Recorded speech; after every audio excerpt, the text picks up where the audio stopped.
네, 다음으로 만나볼 콘테스트 발언대는요. 농촌재능나눔 홍보 공모전에 대한 소식입니다. 우리가 가지고 있는 다양한 재능을 농촌에서 나누는 그런 공모전이 열렸다고 하는데요. 이를 위한 홍보 공모전이 지난 10월에 열렸다고 합니다. 농림축산식품부 박혜청 사무관 모시고 더 자세한 소식 나눠볼게요. 안녕하세요. 네, 반갑습니다. 근데 사실 저는 농촌재능 나눔이라고 했을 때 농활 봉사활동 정도밖에 생각이 안 나거든요. 네. 어떤 활동인가요? 네, 옛날에는 봉사활동들을 많이 했었는데 지금 농촌재능나눔 활동은 인구 감소로 인해서 농촌의 활력이 잃어가고 있습니다. 그래서 도시민들의 재능을 통해서 농촌의 활력을 되찾자는 범국민 캠페인으로 이해하시면 좋을 것 같습니다. 네, 농촌의 활력을 되찾자는 범국민 캠페인이요. 네. 네. 그럼 이를 위한 홍보 공모전이 지난 10월에 열렸다고 들었습니다. 네. 어땠는지 소개 좀 해주세요. 저희 농림부가 농촌재능나눔 활동을 시작한 지가 3년밖에 되지 않습니다. 그래서 일반인들이 잘 인지를 못하고 계신데 쉽게 이해를 하고 참여를 활성화시키기 위해서 저희들이 활성화시키기 위해서 시작한 범국민 캠페인이라고 이해하시면 좋을 것 같습니다. 네, 그럼 얼마나 많은 분들이 참여하셨죠?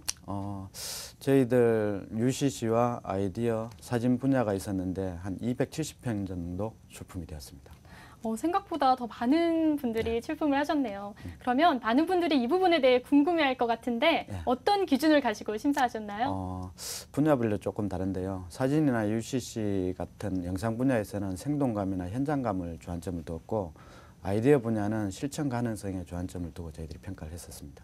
네, UCC나 사진은 사실 저희가 조금은 예측이 가능한데 아이디어 분야는 어떻게 모집하셨는지 궁금해요. 좀 자세히 이야기 좀 해주세요. 이게 정책적인 부분이라 조금 어려울 수도 있는데요. 네. 일종의 이런 거죠. 저희들 이번에 우수상을 받은 상품 중에 하나가 사실 그 재능 나눔을 하겠다는 사람과 요청을 하는 마을들을 이어주기가 쉽지 않습니다. 그 분야의 코디네이터를 만들어주는 그런 아이디어를 낸 것들이 있었거든요. 그런 식으로 농촌 재능 나눔 활동에 대한 아이디어나 프로그램을 제안하는 것이 아이디어 분야입니다. 네, 그럼 마을 컨설팅도 일종의 그런 아이디어가 될 수 있겠네요. 맞습니다. 네, 그러면 특별히 많은 작품들이 나왔겠지만 기억에 남는 작품 어떤 게 있을까요?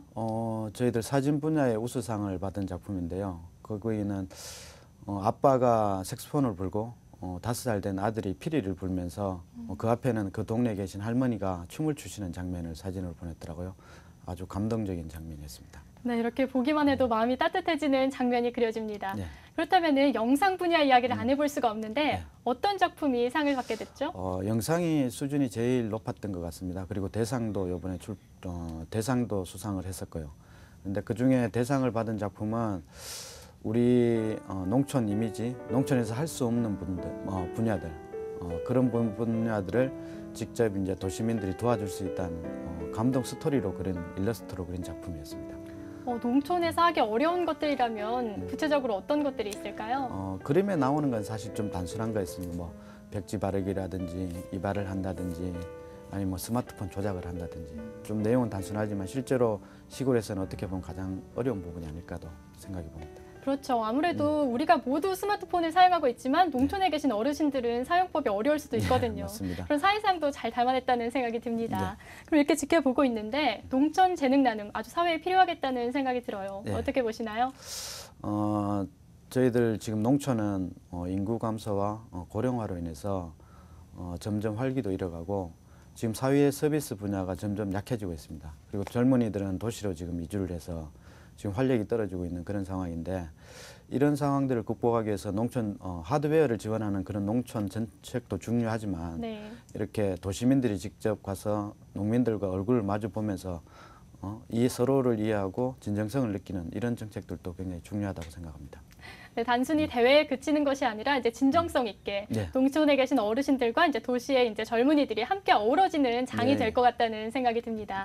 그럼 마지막으로 앞으로의 계획 부탁드립니다.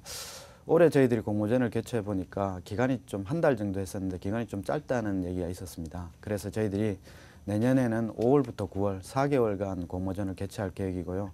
그 기간에는 대학생들이 방학도 겹치기 때문에 좀 젊은 층들이 많이 참여를 하지 않을까 그렇게 생각하고 있습니다. 많은 대학생들이 이거 보고 많은 참여해서 함께 나눌 수 있었으면 좋겠습니다. 지금까지 농림축산식품부의 농촌정책과 박혜청 사무관 모시고 이야기 나눠봤습니다. 오늘 말씀 고맙습니다. 네, 감사합니다.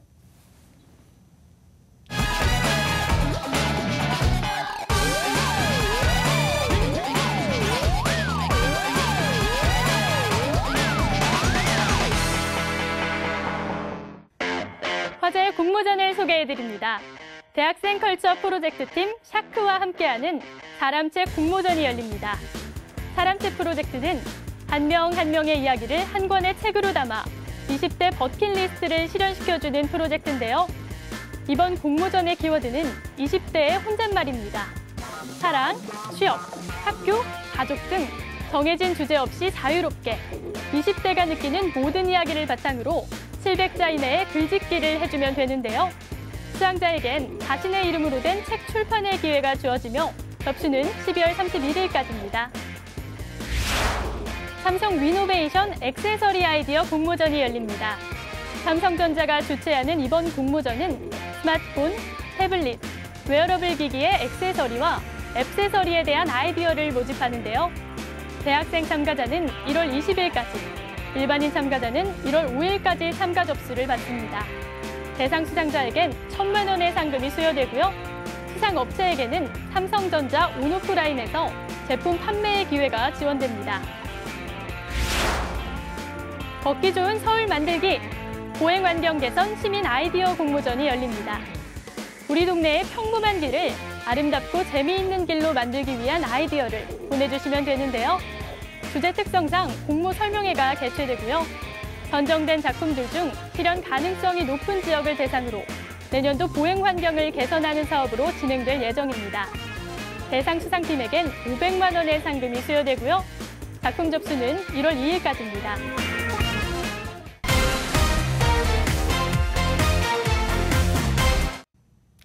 네, 이번 수는 화제의 공모전 수상자들을 만나보는 콘테스트 위너스입니다. 오늘은 특별하게요. 수상자이자 학생 리포터인 덕성여자대학교 신진아 학생 만나보겠습니다. 안녕하세요. 네, 안녕하세요. 저는 덕성여자대학교 의상디자인과 신진아입니다.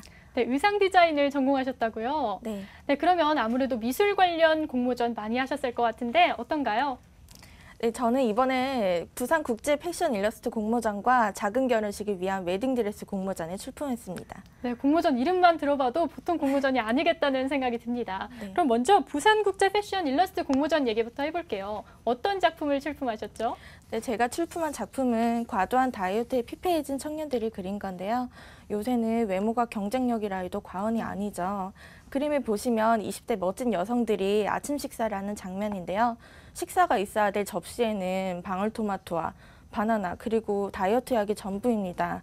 그마저도 옆 사람 것을 빼앗아 먹으려 하고 그마저도 말리고 있는데요. 또 옆에 보면 식탁에서 화장을 고치고 있어요. 네, 굉장히 독특해요. 네, 요새 보면 식사하면서 화장 고치는 그런 분들도 많잖아요.